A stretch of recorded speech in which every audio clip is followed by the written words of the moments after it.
Hey there, welcome back and welcome to part 2 of setting up the geodesic dome greenhouse. This video will be about covering the dome, the challenges that come with it, and how I eventually did it. I hope, of course, that this video will be helpful to you if you want to set up your own dome and covering it with a plastic sheet. Let's go!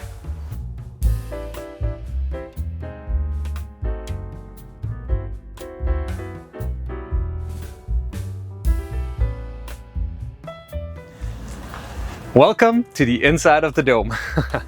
A quick recap. To build the dome, I bought a kit from Built with Hubs. And once you have decided how big you want your dome to be, they clearly specify all the dimensions of the dome, including the surface area of the dome itself. Now, this is of course important if you want to make a greenhouse out of your dome, the way I'm doing right now. The surface area of my dome is about 20 square meters, so I bought a big sheet of professional UV resistant plastic to cover the dome. But herein lies the big challenge, and it is something that I have been dreading ever since I had this idea in my head of building a dome about 2 years ago. You see, you have a 3D semi-spherical structure that you want to cover with a 2D plastic sheet. Now, if you want to cover that dome with the plastic sheet without cutting it, you're going to get faults one way or another. Now, of course, I looked online to see how others did a similar project such as mine, but either the methods were not very clear or they were just not suitable for my build. At first I thought, well, let's cut out a piece of plastic for every triangle in the dome and then staple them to the sticks and cover the dome in its entirety like that. And you could do that if all the sticks would go from one corner to the other. The problem with this build, ironically, are the hubs themselves. If you would do it this way, then each point of every triangle would end up at a hub. And since the hubs themselves are kind of an open space, there is no real way of attaching the triangle to the hub.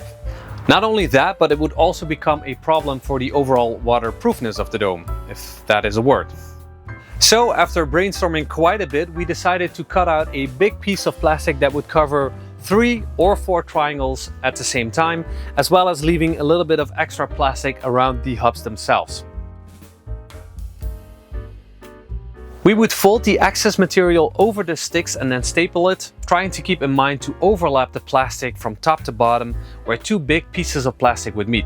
This proved to be a very solid solution to the entire challenge, making it waterproof as well as minimizing folding.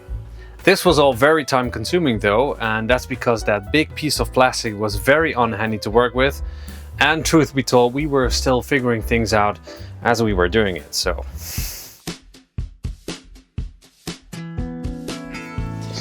Now, I've just mentioned it, but it is of course a good idea to make your greenhouse as waterproof as possible. In the case of the dome, we found that it works best if you start with the lower layers and then work your way up towards the top when you're covering it with plastic, so that the top layer plastic can overlap the lower one, much like roof tiles. This will just make sure that any rain that falls on the dome will not trickle inwards. That being said, you might have noticed in some footage that we actually didn't start with the base, and that sort of goes against what I just said. Now that is because I knew I had enough plastic to cover the entire dome. I just didn't know if I had enough to cover the base as well. And if that would be the case, then I could always cover the base with something else, such as wooden planks, for example. Of course, we did keep in mind that it would actually work out, and eventually it did. We did have enough plastic to cover the base.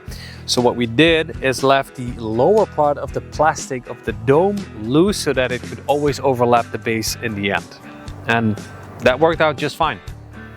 After the first day, we managed to complete the lower circle of the dome, bar the piece that would become the entrance, and now all there was left to do was cover the top section. Now, we could have continued the way we did it, so that means covering 3 triangles at a time, and it would be perfectly fine if you would complete the entire dome like that. However, I was left with a little bit of a dilemma. You see, both me and the people that were helping me out were a little bit short on time, and there was also a lot of rain in the forecast, and I really wanted to cover the dome before all the rain would come.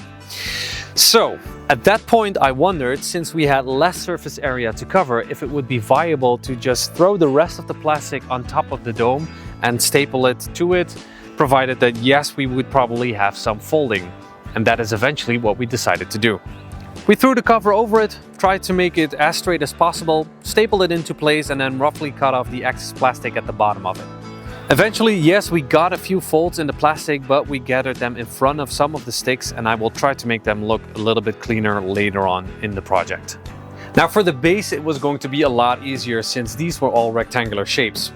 I had to get a little bit creative with the plastic because cutting weird shapes in the beginning of this project left me with, well, more weird shapes of plastic, but eventually we got it done.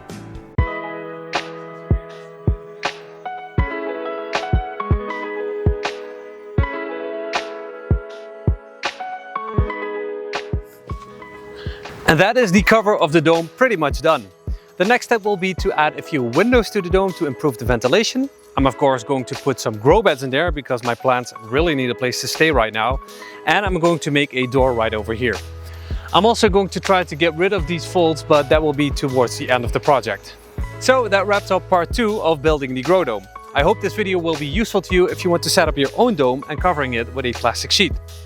Subscribe, and in case you missed part 1, you can watch that right over here.